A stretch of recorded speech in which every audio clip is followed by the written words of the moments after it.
大家好，我是小 Q， 欢迎来到我的频道。今天我们来做孕妇小孩都可以吃的无刺身寿司。还没关注我的朋友可以订阅一下我的频道。那我们赶紧开始吧。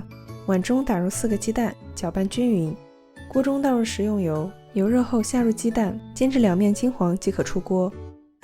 将鸡蛋切成粗细均匀的长条，取几根火腿肠，每根切成4个长条，再拿几根黄瓜，去皮后也切成跟火腿肠差不多大小的长条。接下来准备一些其他配菜，不一定要和我完全一样，可以自己搭配。在刚出炉的米饭里加入寿司醋，翻拌均匀。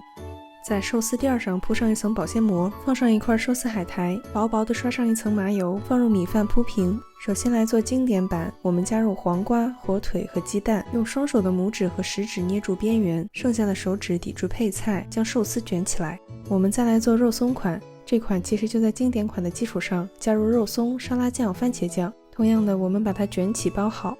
最后我们做个海鲜款，在米饭上铺上海草和腌过的手把爪鱼，用相同的方法把它卷起包好。现在我们来逐个切开，看看横切面吧。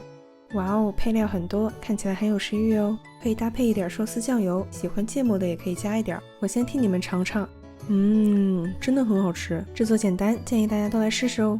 以上就是本期视频的全部内容，记得一键3连。那我们下个视频再见喽。